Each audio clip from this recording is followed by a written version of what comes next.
بسم اللہ الرحمن الرحیم۔ السلام علیکم ناظرین، آپ دیکھ رہے ہیں عنایت چیمہ وائس اور مجھے کہتے ہیں عنایت چیمہ۔ ناظرین، اللہ تعالیٰ سے دعا ہے کہ اللہ تعالیٰ اس بابرکت مہینے کے طفیل ہم سب کے گناہوں کو معاف فرمائے اور ہمیں نیک اور اچھے اعمال کرنے کی توفیق عطا فرمائے، آمین۔ آپ حضرات نے عدل فاروقی کے بارے میں تو سنا ہوگا مگر شاید صبر فاروقی کے بارے میں نہیں سنا۔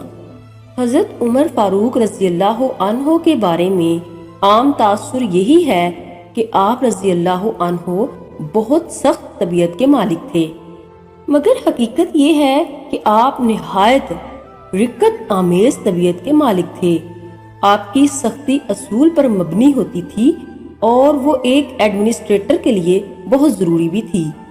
ایک بدھو صبح صبح امیر المومنین عمر ابن الخطاب رضی اللہ عنہ کے گھر اپنی بیوی کی زبان درازی کی شکایت کرنے آیا۔ آپ رضی اللہ عنہ ایک معمولی گھر میں رہتے تھے، کوئی 100 کنال کا محل تو تھا نہیں، اندر کی بات باہر صاف سنائی دیتی تھی۔ بدو جو ہی دروازے کے پاس پہنچا، اس نے جناب فاروق رضی اللہ عنہ کی بیوی کو بولتے سنا۔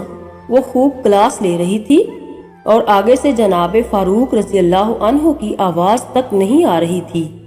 اگر عمر ابن الخطاب رضی اللہ عنہ کا یہ حال ہے جو اتنے سخت ہیں اور امیر المومنین بھی ہیں، تو میرا شمار تو کسی شمار میں نہیں ہے۔ پھر شکایت کا فائدہ؟ ادھر بدو واپسی کے لیے پلٹا، ادھر امیر المومنین سچویشن کو ٹھنڈا کرنے کے لیے گھر سے باہر نکل آئے۔ آپ رضی اللہ عنہ نے بدو کو واپس جاتے دیکھا اور اس کی چال ڈھال سے سمجھ لیا کہ یہ مدینے کا باسی نہیں، کوئی مسافر ہے۔ آپ رضی اللہ عنہ نے اس کو آواز دی کہ بھائی کسی کام سے آئے تھے؟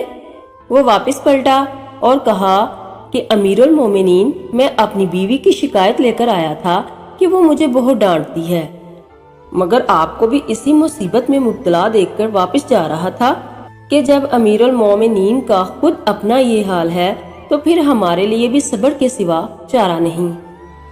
امیر المومنین عمر فاروق رضی اللہ عنہ نے اسے نصیحت کی، فرمایا میرے بھائی، اس کی یہ ساری باتیں میں اس کے ان احسانات کے بدلے برداشت کرتا ہوں جو وہ مجھ پر کرتی ہے۔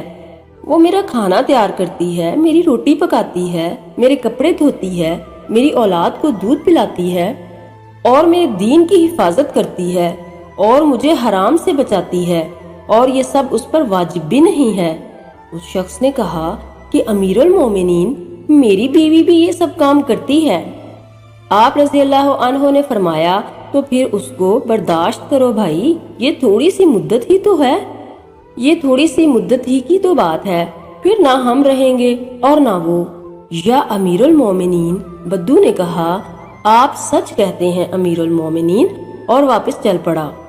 اسے عملی سبق مل چکا تھا کہ بولنا عورت کا عیب نہیں، برداشت کرنا مرد کا امتحان ہے۔ ناظرین، اپنا خیال رکھیے گا، عنایت چیمہ کو دعاؤں میں یاد رکھنا۔ اللہ حافظ۔